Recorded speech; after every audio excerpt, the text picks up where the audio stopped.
नमस्कार। तो आज हम सुन रहे हैं, मेरी बहुत ही प्रिय कहानी है और इस कहानी के संग मैं लगभग 1984 से हूँ। सच कहूँ तो इस कहानी से जिस सखी ने मेरा परिचय कराया था, उनके मन में भी ये गहरे सवाल थे।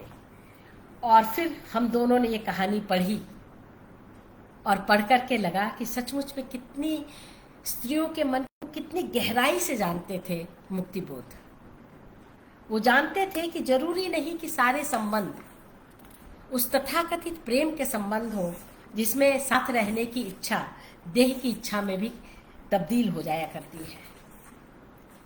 मैत्री की मांग प्रेम की मांग नहीं है।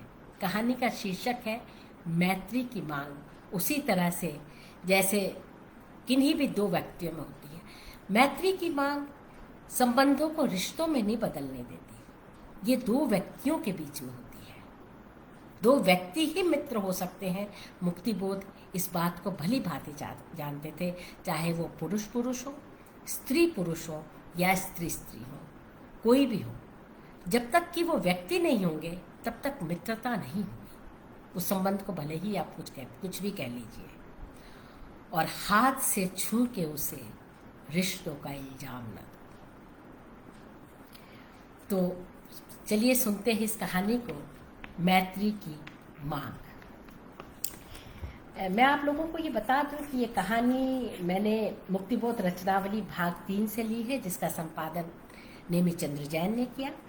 और ये कहानी जो संपूर्ण मिली वो 3/9/1942, जरा देखिए, लगभग 80 वर्ष पहले ये कहानी सितंबर महीने में ही लिखी गई थी।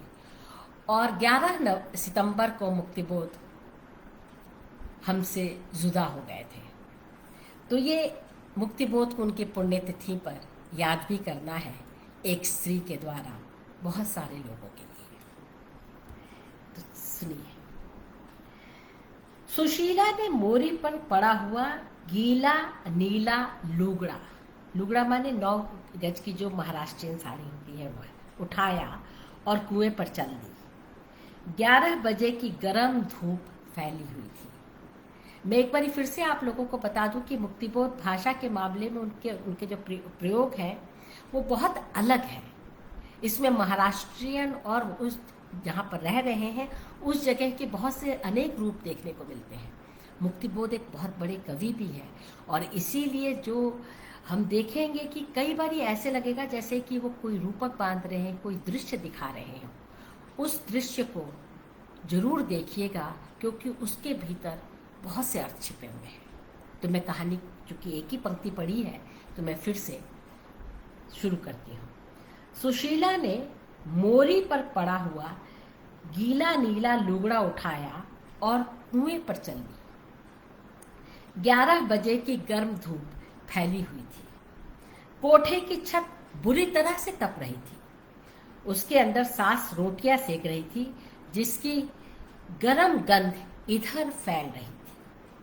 बाहर जरा दूर चलकर कुआं लगता है। झखंड बिरवे, कटीली झाड़ियां जो जमीन से 1 फुट भी ऊपर नहीं उठ पाती हैं, तपती पीली जमीन के नंगे विस्तार को ढांकने की बजाय उग्र रूप से उघाड़ रही हैं। यह कुआं और यह जमीन एक अहाते के अंदर घिरे हैं, जिसके कटीले तारों के उस पार दूर सरकारी कचहरी की गेरुई 1 मंजिल इमारतें लंबी कतार में खड़ी हुई हैं। सुशीला कुएं के ओटले पर चढ़ी। सुशीला, देखिए भाषा का किस तरह से हम लोगों का मतलब भंडार भी बढ़ेगा। सुशीला कुएं के ओटले पर चढ़ी तो मालूम हुआ कि चबूतरे के पत्थर बेहद गर्म हो चुके हैं।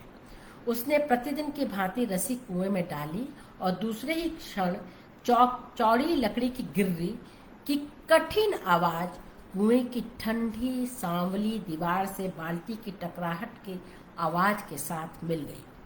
गहरे पानी में बाल्टी की जोरदार धप और फिर छलकते गिरते पानी की गूंज। आज कई सालों से सुशीला यह आवाज सुनती आ रही है।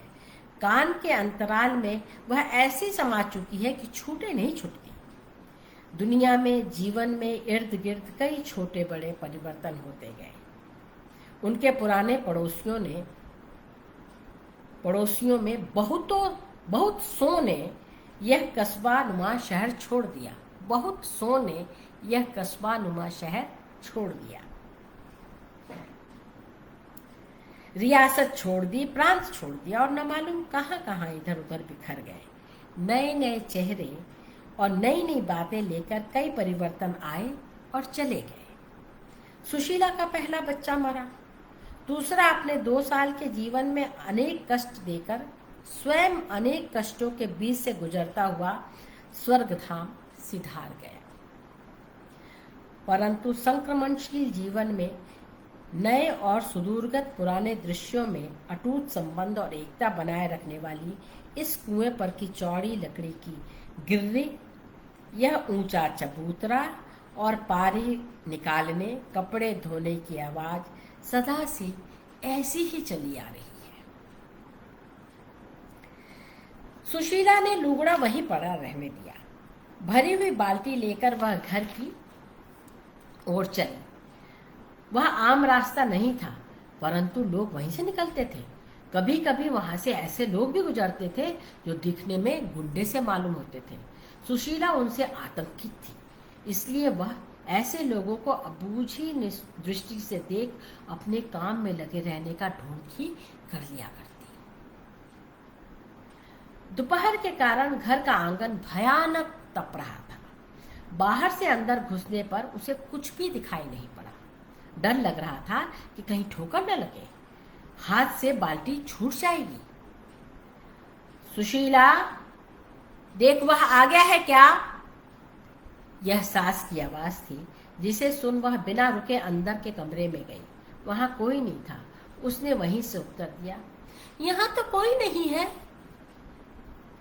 कोठे से सास की आवाज आई, चप्पल तो बजी थी।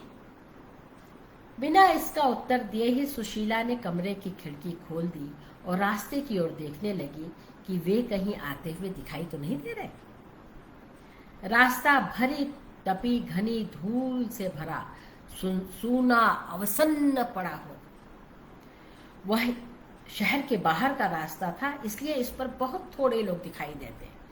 पास के गांव की ओर जाने वाली किसानों की बैलगाड़ियां अथवा दूर की यात्रा करने वाली उजड़े रंग की नीली मोटर लारियां और बसें अपने पीछे धूल का बादल उठाती इधर से उधर निकल जाया करती।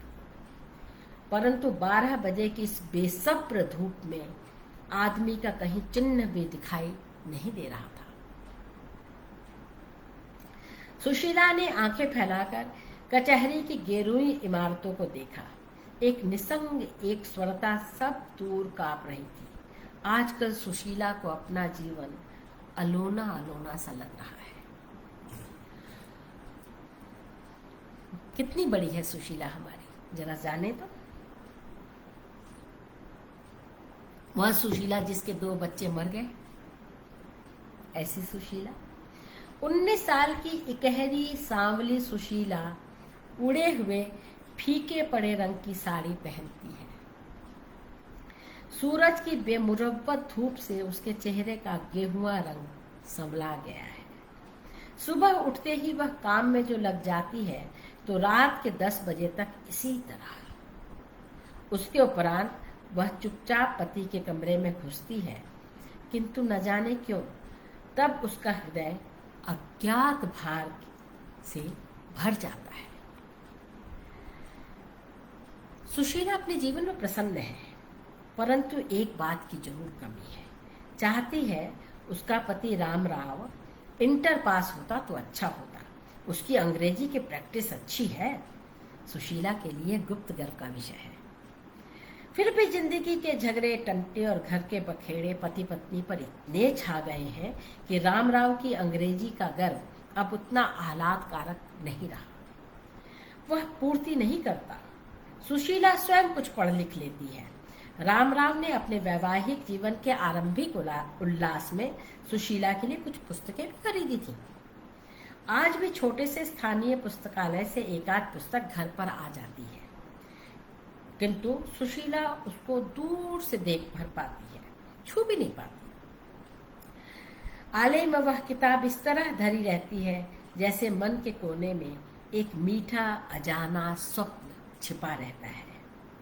जिस प्रकार नया रास्ता सालों की आमद रफ्त के बाद घिसकर उखड़कर निर्जीव घनी धूल की एक रूपता में परिवर्तित हो जाता है, उसी तरह सुशीला का हृदय पथ समय की नालदार जूतों और उसकी ठोकरों से घिसकर घनी निर्जीव धूल की एक रूपता में परिवर्तित हो गया है। अब उसके हृदय में कोई आनंद, कोई मोह, कोई स्वप्न ऐसा कि जिसको वह अपना कह सके नहीं रहा। काल तथा परिस्थिति जिधर मोड़ दे, जैसी मोड़ दे, उधर ही वैसे ही मुड़ जाने के लिए सुशीला को अब अपना मन तैयार नहीं करना पड़ता। वह आप ही आप बिना कहे किसी पुर्जे की भांति घूम जाता। फिर भी मन मन ही है। ननद का पोलका सीते हुए सुशीला के मन के सांवले सूनेपन में दिवा स्वप्न तैर जाते। सुई और धागे की गति से मानो उनकी गति बंधी होती, परंतु खेत में घुस जाने वाली गाय अथवा बछड़े को जिस तरह मार भगाया जाता है वैसे ही उनके साथ भी होता। फिर भी सुशीला जीवन से प्रसन्न है। रामराव बिल्कुल बेदर्द नहीं हो गए हैं। क्या जीवन है। आसमान में पतले सांवले मेघ घिर आए हैं। सर्दी का मौसम, नदी की दिशा से हवा, रात और खिड़की खुली हुई। रामराव की छाती पर ठंडी वायु का फौरन असर होता है। इसका ख्याल आते ही रामराव के पास लेटी हुई सुशीला के सपने टूट गए। वह उठ बैठी और खिड़की के दरवाजे बंद कर दिए। फिर वहीं लेट गई और टूटे सपने जोड़ने लगी, अथवा वे आप ही आप जुड़ते चले गए। दिन भर की अनुत्पादनशील बेकार मेहनत की थकान से रामराव बिस्तर पर लेटा की आंख लग गई। घोर निद्रा। दिन भर की थकान ने सुशीला की देह को शिथिल कर डाला था, फिर भी वह सो नहीं सकी। वह खुद नहीं जानती थी कि क्यों, लेकिन फिर भी मन में कुछ था जो सोने ही नहीं देता था। वह ऐसे ही आधी जागती, आधी सोचती, आधी सोती रही।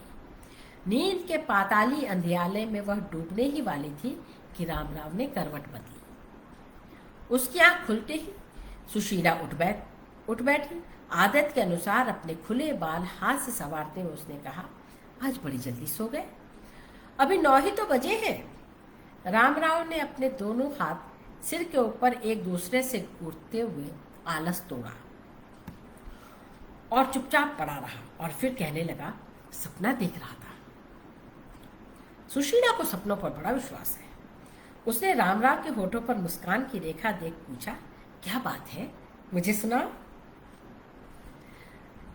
रामराव ने कुछ सोचा, फिर कहना शुरू किया, विचित्र पाताली विकृतियों भरा अद्भुत जगत सुशीला की आंखों के आगे खिंचने लगा। मन की निविड़ शक्तियां उसमें अजीब समाधान पाने लगी। स्वप्न का अंतिम चित्र मनोरंजक था। रामराव किसी अपरिचित नगर की अपरिचित सूनी और अभी अभी थोड़ी बूंदाबांदी के कारण दबी हुई धूल में से पीली सांवली दिखने वाली सड़क पर चल रहा है।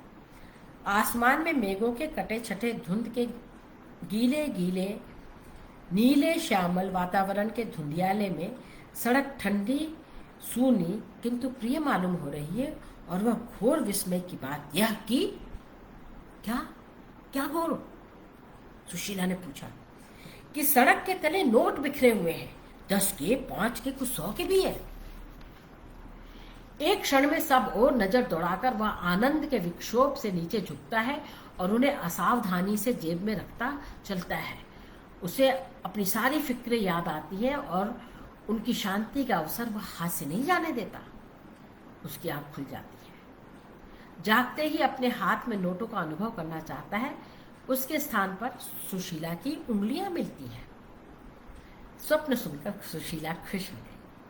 19 साल की लड़की है, नोट देखकर, सपने में भी नोट देख के खुश हो गई। कहिए तो लक्ष्मी आने की संभावना अत्यंत मनोहर सिद्ध होते देख रामराव के मन में स्वाभाविक दार्शनिकता ने विद्रोह करना शुरू किया, परंतु घर की स्थिति अत्यंत दयनीय होने के कारण उस विद्रोह में कोई डंक न रहा। रामराव को सुशीला के सामने कबूल करना पड़ा कि वह भी नित्य आर्थिक चिंताओं में ही रहा करता है, इसलिए उसे सुशीला के मन की भी दो बातें करने की सुविधा नहीं मिल पाती। यह वह क्षण था कि जिसमें दोनों एक दूसरे से कुछ भी छिपा ना सकते थे। उस वक्त कोई दुराव या छिपाव का मौका न था। रामराव के जीवन में कोई प्रेम प्रसंग न थे, पर आकर्षण थे। रामराव और सुशीला गरीब, अर्ध शिक्षित और अपूर्ण होते हुए भी आधुनिक वातावरण के संपर्क में आ चुके थे। उनके प्रलोभन भी से वे दब चुके थे, पर उनके प्रति वर्जना की भावना न थी। महीनों बाद पति पत्नी में वह मैत्री का क्षण आया था, जिन क्षणों में मनुष्य हृदय को नग्न कर देना चाहता है। बातों में अनायास प्रवाहिता ऐसी थी कि सुशीला एकदम कह उठी, एक बात पूछूं? अपनी बात को इस प्रकार कटते हुए देखकर रामराव विस्मित हुआ, सिवा आश्चर्य वह कुछ भी न कह सका। नाराज तो नहीं होंगे? कहते हुए सुशीला उसके पास सनक आई। रामराव समझा कि यह प्रस्तावना है उस अध्याय की जिसे नारीहट कहकर पुकारा जाता है। सुशीला के पास लुगड़े नहीं थे, इसलिए अक्सर वह बाहर निकलने से इनकार कर देती। यही नहीं, बल्कि पर साल खरीदी गई लुगड़े की जोड़ी भी बुरी तरह से फट गई थी। फिर भी उसे वह इस सिफत से पहनती थी कि उसमें की लंबी लंबी दरारें गायब हो जाती। पर लुगड़े का उड़ा हुआ रंग तो बहुत भद्दा हो गया था, वह कहाँ छिपता। बाहर की गर्म धूल, घर के अंदर की प्राणभक्षी धनहीनता और वहां के समस्त वातावरण की भूरी अवसन्नता के साथ उसके कटे फटे लुगड़े के उड़े हुए रंग का भद्दापन ठीक ठीक जा बैठता। दोनों में एक मलिन सुसंगति की असली छाप थी। सुशीला के सुप्त प्रार्थना भरे स्वर से रामराव का शंकित होना स्वाभाविक था। फिर भी अपनी शंकाओं को ढांक कर रामराव ने कहा, नाराज होने की क्या बात है? मैंने अपनी गहरी बातें तुमसे कह दी, नहीं क्या?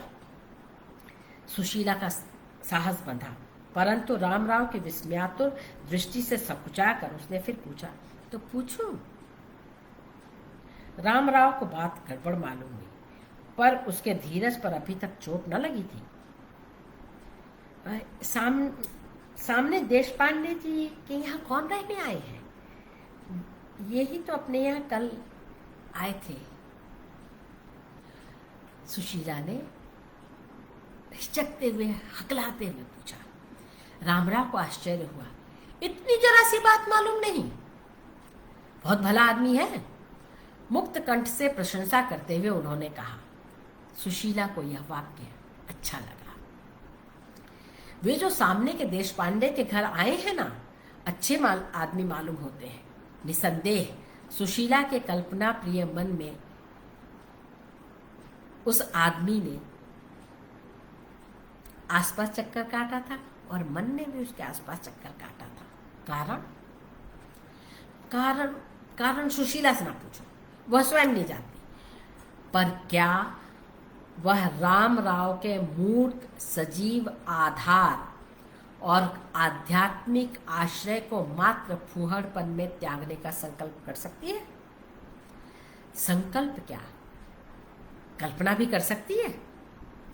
अगर लेखक स्वयं सुशीला को जाकर यह पूछे तो एक जोरदार चांटे के अलावा और कुछ न मिलेगा। क्या तुम उस आदमी के लिए रामराव को एक थप्पड़ सुशीला देगी पूछने वाले के मुख पर?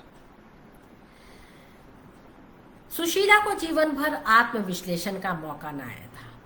वह जान न सकी थी कि उस व्यक्ति के प्रति उसका जो आकर्षण है वह रामराव के पतित्व और अपने पत्नित्व के आधार को कहीं भी धक्का नहीं पहुंचाता। वह आकर्षण तो मात्र उस व्यक्ति की सज्जनता के चारों ओर विद्या, संपन्नता और शिष्टता के तेजो वलय के प्रति था। उस स्वप्न के समान सुंदर दिखने वाले देश और नगर के प्रति था जहां से वह व्यक्ति आया है, जिसके बारे में सुशीला अनुभव शून्य थी। वह स्वर्ग है या नरक यह भी न जानती थी। तुमसे बातचीत की थी? हाँ, वो बहुत अच्छा आदमी है, मुक्त कंठ से रामराव फिर बोले। सुशीला उसकी लेटी देह पर एकदम लौट गई और उसके मुख पर अपना मुख रखते हुए भावुकता से बोली, ना ना, पर तुमसे अच्छा कैसे हो सकता है? अरे मैं तो मूर्ख हूं। यह उसकी शालीनता थी, मूर्ख वे हरगिज न थे। दुनिया में बड़े बड़े बुद्धिमान भरे हैं सुशीला, सिर्फ इंटर पास करने और अंग्रेजी अच्छी लिख बोल लेने से क्या होता है? यदि मैं सचमुच बुद्धिमान होता तो पिताजी की बात भी रख लेता और पढ़ भी लेता। अब भी पढ़ सकते हो? अब क्यों नहीं? ये सोने की चूड़ियां तुम्हारी ही तो हैं। सुशीला ने हाथों को ऊंचा करते हुए चूड़ियां बताते हुए कहा। ना भाई, वो मेरी माँ की तुम्हें दी हुई है, मुझसे यह ना हो सकेगा। सुशीला को लगा जैसे वह जीत गई। यह क्षण अब उसी का है। उसने कृत्रिम निरपेक्ष भाव से पूछा, कहाँ तक पढ़े हैं वे? MA LLB, बड़े आदमी के लड़के हैं। उसका कुतूहल बढ़ता ही गया। कहाँ से आए हैं? इलाहाबाद से। और सुशीला सोचने लगी कि इलाहाबाद कितना बड़ा शहर होगा, इसलिए वह चुप बैठी रही। वहाँ क्या करते हैं? संपादक हैं। संपादक माने? ये जो मासिक पत्रिका निकालते हैं ना, वही। सुशीला को विद्या पर और विद्वानों पर अत्यंत श्रद्धा थी। मानो सुशीला को अब समझ में आया कि संपादक कैसा जानवर होता है। ऐसे स्वर में उसने उत्तर दिया, अच्छा, संपादक। सुशीला इलाहाबाद के और उस व्यक्ति के बारे में सोचती रही। नींद में डूबने से पहले वह एक रंगीन विस्मय में थी कि रामराव भावुकतावश नहीं, सिर्फ सज्जनता के कारण ही यह कह रहे थे। यद्यपि यह सच है, रामराव मात्र अल्पसंतोषी, दार्शनिक, उपदेशवादी, धैर्यवान प्राणी थे। परंतु सुशीला के हृदय में सारी मायूसी, अवसन्नता और म्लानता के बावजूद बहुत गहरे गहरे कहीं तो भी कुछ तो भी फड़फड़ाता रहता था, जो सारी दीवारें, सारी भीतें, सारे व्यवधान तोड़ फोड़ कर मेहनत से, अथक उत्साह से और निशेष आशा से इस धनहीनता के निर्जीव, निस्पंद, पीले भूरे मटियाले अभिशाप को किसी सागर में फेंक भाग दे। वे दोनों बिना बोले वैसे ही पड़े रहे कुछ समय तक। फिर सुशीला बोली, तुम भी कर लो BA जल्दी, कपड़े ठीक ठाक बना लो, क्या बात है? रामराव ने बुजुर्गों की गंभीरता से उसके चेहरे पर हाथ फेरा। नींद ने दोनों को फौरन ही संभाल लिया। सुबह 10 बजे कुएं पर चंपा और सुशीला हंस रही थी, क्योंकि उनके सामने माधव राव, वही अपना MA LLB इलाहाबाद वाला संपादक, उनके सामने माधव राव बड़ी ही अनगढ़ रीति से धोती धो रहा था। इतने में सुशीला ने ज्यादा जानकारी के अभिमान से कहा, MA LLB है? MA LLB? और MA LLB हुआ तो क्या, धोती धोना तो आता ही नहीं। सुशीला ने गंभीरता से कहा, ऐसा नहीं चंपा, बड़े आदमी के लड़के हैं, कहाँ काम पड़ा? वे देश पांडे इनके मामा होते हैं, यही उन्हें काम पड़ा। माधवराव उधर धोती धो रहा था। गंभीर नौजवान, बाल उसके पीछे निकले हुए थे, निकर पहने हुए था और उसकी दीर्घ सकेश जांघें धौंस मारती थी। उसे कैसे मालूम होता कि बातें यूं की जा रही हैं? चंपा चुप हो रही और अपनी साड़ी सड़ाड़ साड़ पत्थर पर पटक कर धोने लगी। वह एक गरीब, मेहनती, तीक्ष्ण जिह्वा, दयालु महिला थी। सुशीला के दिल में क्या चल रहा है इसका अनुमान होना उसे बड़ा कठिन था।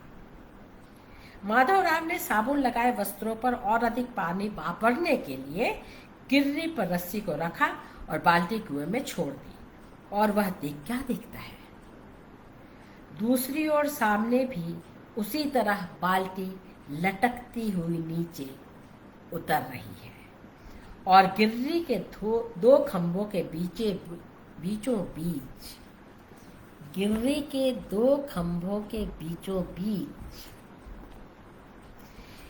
एक नारी मुख उसे देख रहा है। उसे एकाएक लगा जैसे यह परिचय की मांग करने वाली सहज, सरल, अनायास दृष्टि है। परिचय की मांग करने वाली सहज, सरल, अनायास दृष्टि। एक पूर्ण मुख जिसके स्तब्ध चेहरे पर आंखें एक विचित्र गंभीर आलोक डाल रही है। पूर्ण मुख, आंखें जिस पर विचित्र गंभीर आलोक डाल रही है, तेजस्वी आंखें। वह हतबुद्धि सा खड़ा हो गया और फिर जल्दी में बाल्टी गर गर गर गर करके नीचे डाल दी। बाल्टी को ऊपर खींचते समय भी वह मुख दो खंभों के बीच बार बार दिख जाता था, परंतु माधवराव को वह फिर अंतिम बार उस स्तब्ध पूर्ण मुख पर दो नारी आंखें अपनी सहज मैत्री का भाव कह गई। कैसे देखा होगा सुशीला ने, दीवार के बीच सामने एक रस्सी लटक रही और उसको देख रही। कैसी होगी मैत्री की मांग करती हुई वे दो आंखें जो चेहरे को आलोकित कर रही थी। कितनी सुंदर आंखें, कैसी खूबसूरत आंखें। माधवराव ने धोती धोना शुरू किया, परंतु उसकी आंखें जानबूझकर इधर उधर उसे देखना चाहती थी। उसने पाया कि वह एक अत्यंत फीके रंग की साड़ी पहने हुए है, जिससे मालूम होता है कि उसका पति 15 रुपए से अधिक नहीं पड़ता होगा। उसके आसपास एक मेहनती निर्धन स्थिति का वातावरण उग्र होकर रहता है, परंतु उसके मुख से पता चलता है कि वह किसी उच्च वंशीय की कन्या है जो समय परिवर्तन के कारण दैन्य दशा को प्राप्त हो गई है। नहाकर जब माधवराव कंधे पर सफेद टॉवल डाले चला जा रहा था, तब उसके हृदय में एक अनुपम निराकार दया हल्के कोहरे की भांति छा रही थी। अनुपम निराकार दया हल्के कोहरे की भांति छा रही थी। उसकी आंखों के सामने वह विराट गरीबी और उसकी गर्मी में बफी हुई हृदय की स्थितियां पूर्ण होकर आ रही थी। कमर पर पानी का घड़ा संभाले और गर्दन में धुली हुई धोती और साड़ियों की माला डाले वो दोनों स्त्रियां अपने घर की ओर जा रही थी। सुबह के 11 बजे आसमान का सूरज अपनी पूरी तेजी के साथ रास्ते के पत्थरों को तपा रहा था और उस सड़क के पार कटीले तार के हिस्से में खड़ी कचेरी की लाल पुती दीवारें निर्जन दोपहर की भीषणता को और भी बढ़ा रही थी। सुशीला जब घर पहुंची तो चौके से भोजन की बिखरी बास आ रही थी। वह समझ गई कि रामराव खा के जा चुके हैं और उसकी सास उसी की राह देख रही है। उसने कमर से घड़ा उतारा और चुपचाप वस्त्रों को बांस पर सुखाने के लिए डालने लगी। उसका चेहरा देखकर सास समझी कि रामराव ने आज जरूर कुछ कहा सुना होना चाहिए, नहीं तो इतना मौन गंभीर।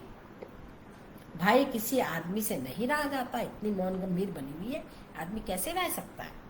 जरूर आज रामराव ने कुछ कहा है इसको। उसी शाम कुछ ऐसी बात रही कि रामराव को अचानक हेडमास्टर ने अपने यहाँ रोटी खाने को बुला लिया।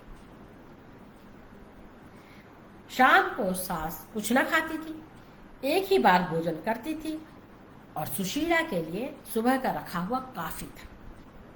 यह देख कि रसोई के काम की आज छुट्टी है, सास संतुष्ट होकर राम मंदिर के पंडित की स्त्री के पास चली गई। कहती गई, मैं जरा देर से आऊंगी, संभालना घर जरा। तब सुशीला घर को अबेर रही थी और अबेरते ही अबेरते खुले आसमान में सांझ घिर आई थी। एक अजीब व्यथा से सुशीला का जी कुम्हला रहा था और उसका शरीर शिथिल हुआ जा रहा था। तभी खिड़की में से दिख रहे खुले रंगीन आसमान से कुएं के आसपास के सघन वृक्ष रंगीन और अधिक श्याम दिख रहे थे। उधर ही से माधव राव केवल सफेद शर्ट पैंट में आता दिखाई पड़ा। सुशीला ने गर्दन फेर ली और झटपट अपने काम में लग गई।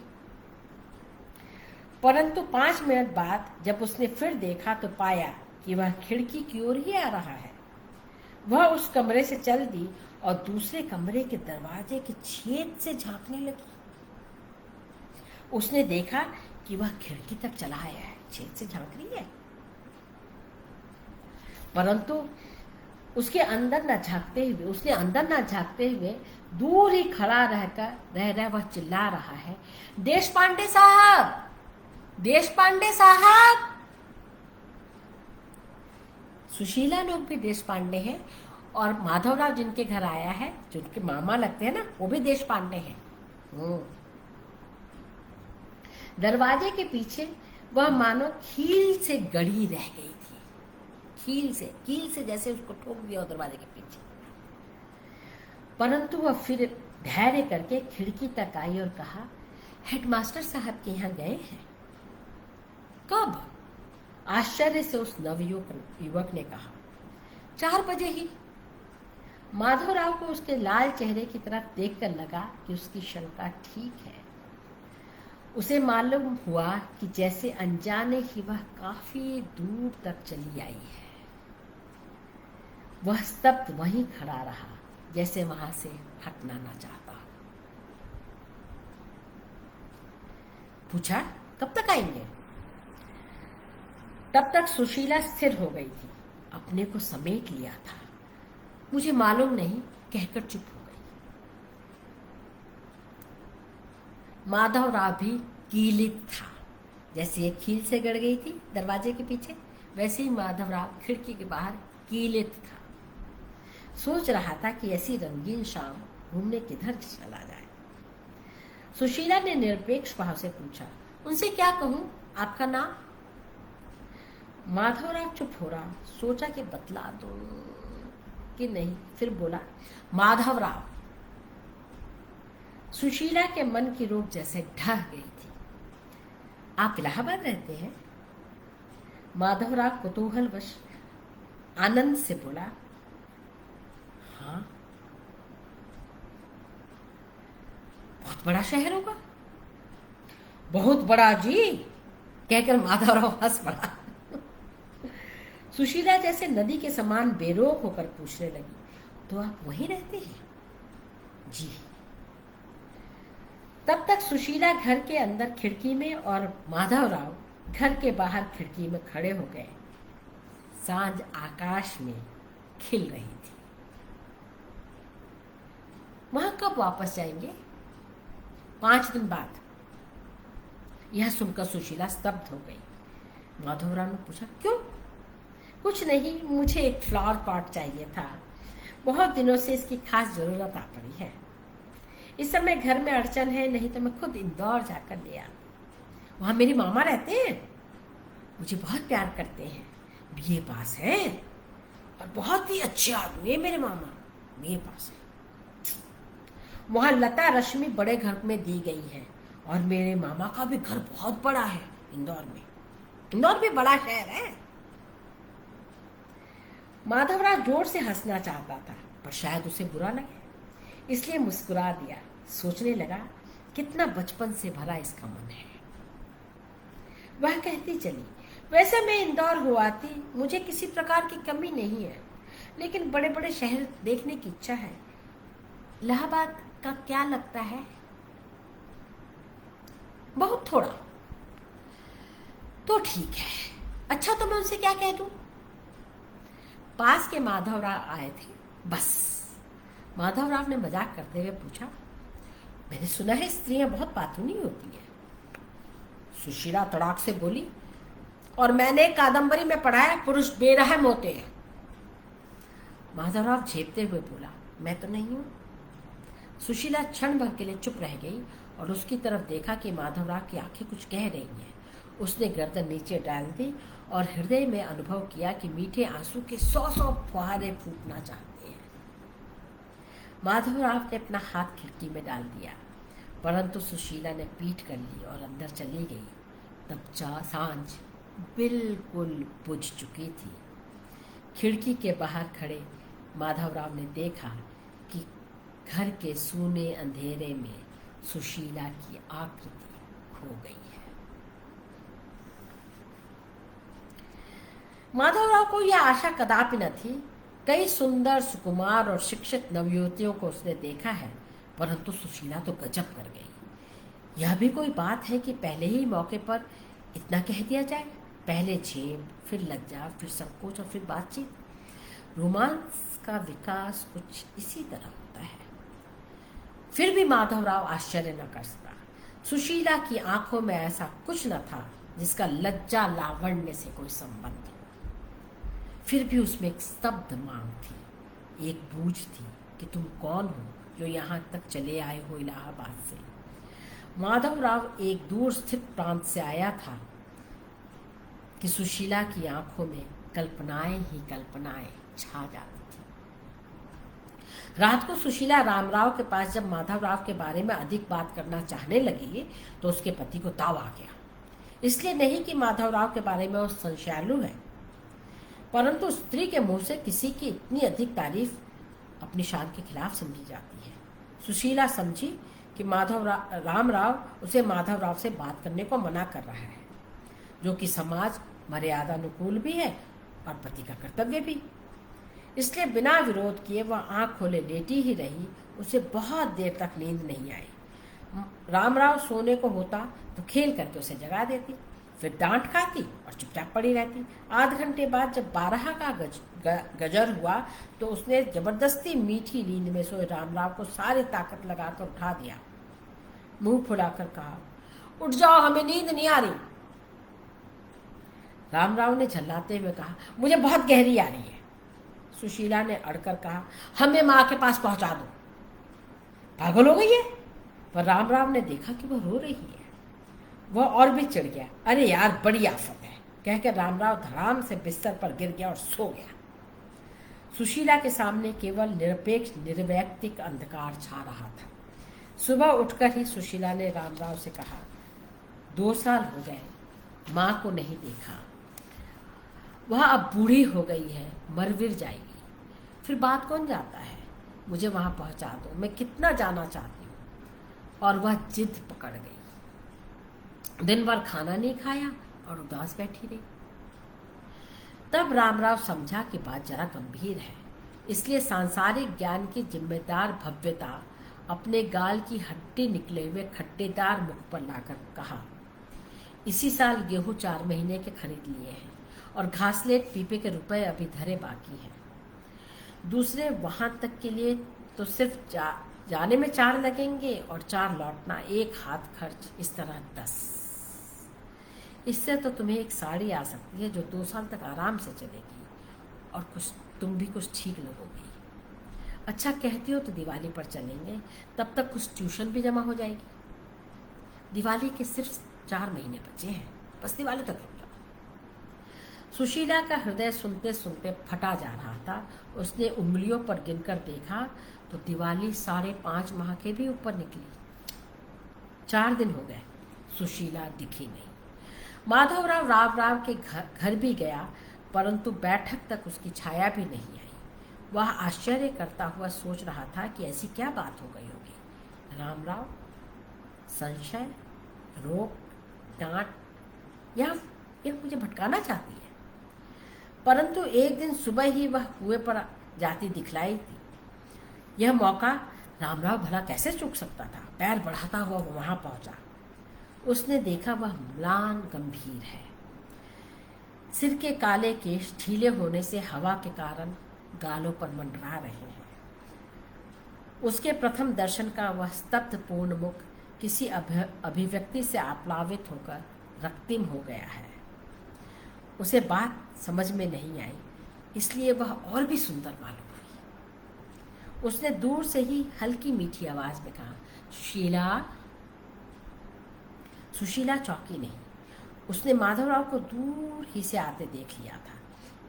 केवल एक बार उसकी ओर देखा और फिर कुएं से पानी निकालने लगी।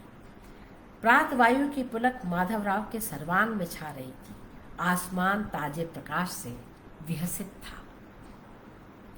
सुशीला ने पानी की बाल्टी निकाली और उसकी ओर देखती हुई खड़ी हो गई। फिर बोली, मुस्कुराने की कोशिश करते हुए, जिससे कि उसके होठ आकुचित हो गए। इलाहाबाद कब जाने वाले हैं? परसों। मैं भी माँ के पास जाने वाली थी, लेकिन अब नहीं जाती, फिर कभी सही। और क्या आज्ञा है? कहकर माधवराव ने अकस्मात सुशीला का ठंडा गीला हाथ अपने हाथ में ले लिया। उस निर्जन में सूर्य की लाल किरणें उन दोनों के बीच में से कुएं पर छा रही थी। सुशीला ने हाथ तुरंत खींच लिया। कहा, दी हुई कादम्बरी पढ़ ली? अच्छी लगी? माधवराव ने पूछा। अच्छी है, पर उस स्त्री के इतने थे, पर मित्र तो एक भी नहीं था। इतने आदमी, मित्र एक भी नहीं। सुशीला ने मित्र शब्द इतने जोर से कहा कि माधवराव समझते हुए भी कुछ न समझा। सुशीला के चेहरे से उसे ऐसा लगा मानो वह पूछ रही हो, तुम मेरे मित्र हो सकते हो? माधवराव, तुम मेरे मित्र हो सकते हो? इतने में चंपा सिर पर एक के ऊपर एक मटका रखे लिए आ पहुंची। वे दोनों चुपचाप अलग हट लिए। सुशीला के हृदय में वही बात गूंज रही थी, माधवराव, तुम मेरे मित्र हो सकते हो?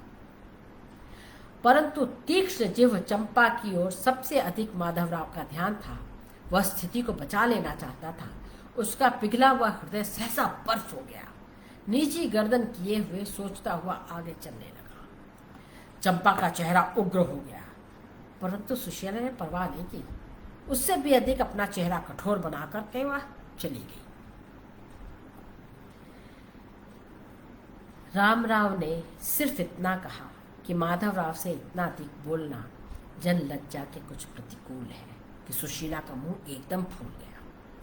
3 दिन तक वह पति से बोली नहीं। बेचारा रामराव आखिर क्या करता। अब वह रोज से अधिक काम करती और अपने को बिल्कुल फुर्सत या आराम न देती। उधर रामराव का जीवन खराब होने लगा। वह सुबह शाम स्कूल के पहले और बाद सुशीला को अपने संस्पर्श में रखने का आदी हो गया था। परंतु उसने इसलिए धैर्य रखा कि परसों तो माधवराव जाने वाला है।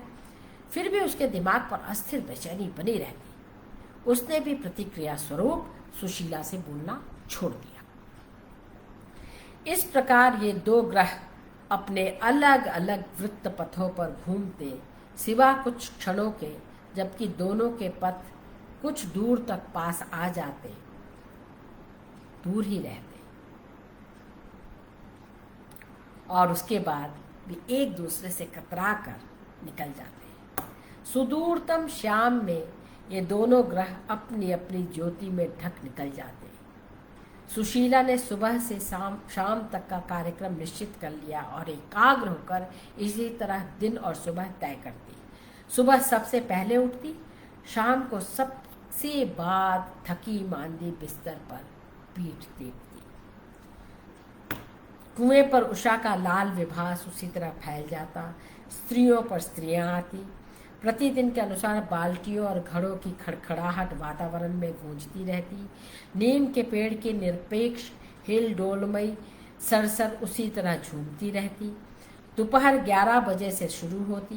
क्लर्कों और मास्टरों का नहाना, सुबह के 5 घंटे के काम की क्षुधापूर्ण थकावट के उपरांत प्रतिदिन के अनुसार उनकी मुख रेखाओं पर कुछ उत्साह का प्रवाह दौड़ा देता और फिर 3 से उठता हुआ तपते आसमान में क्षुद्र लगने वाला धुआं और उन्हीं छतों के नीचे 2 कौर खाते ही गात गात में थकावट का अनुभव प्राप्त करने वाले तरुण क्लर्क और मास्टर, उनके बच्चों के दारिद्र्य की आभा से दमक उठने वाले जिद्दी चेहरे। फिर शाम आती। रोज की भांति चिंता ज्वाला के समान श्यामारुण नीम और कुएं पर कुछ समय के लिए बुझती, फिर दृष्टि डाल और फिर अपने विराट अंधेरे से सर्वत्र को मिलाकर लुप्त हो जाती। प्रत्येक क्षण अपने अंतस्थल में अपना नक्शा लिए खिसकता चला जाता।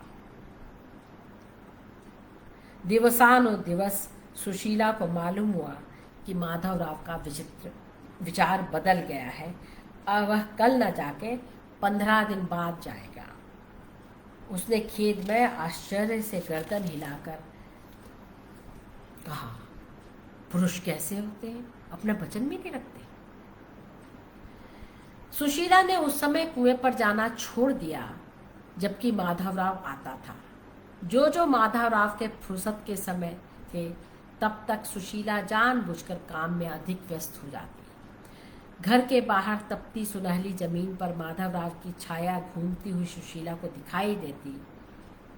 उसके मन की गंभीरता के सघन वातावरण को छेदता हुआ विह्वलता का एक किरण सा जलता तीर उचक कर ऊपर आ जाता, परंतु फौरन वातावरण के शाम गांधीर्य में खो जाता और फिर सुशीला का निर्विकार पूर्ण चेहरा नीचे झुककर अपने काम में लग जाता। माधवराव बिस्तर बांधने लगा। सूटकेस तैयार हो गया था और देशपांडे महोदय तांगा लेने गौतमपुरे चल दिए। माधवराव का हृदय एक आशा में लीन था कि शायद सुशीला का पूर्णेंदु मुख उसे जाते समय दिख ही जाएगा। इसलिए रामराव के घर जाकर बैठ गया। इतनी दोपहर को उसने वहां चाय पी, परंतु अंदर से सुशीला की परिचित सरसराहट तक न आई। उसने आज सुबह कुएं पर जाते समय सुशीला को देखा था, जब वह रोज के अनुसार कुएं पर जा रही थी। उसका मुंह देखते ही माधवराव के हृदय में आशा का एक दीपक जग आया था। तांगा आते ही देशपांडे ने बैठने की जल्दी की और ज्यों ही माधवराव को तांगे लादे तांगा पत्थरों पर खड़खड़ाता हुआ आगे चलने लगा कि यकायक रामराव के रसोई घर की काली खिड़की खुली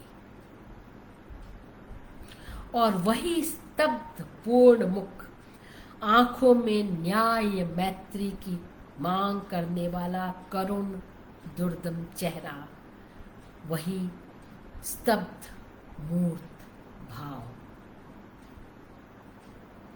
माधवराव के हृदय की मानो खड़ा कर खिड़कियां खुल गईं और एक बेरोक प्रकाश का तूफान अंदर घुस गया और छाने लगा।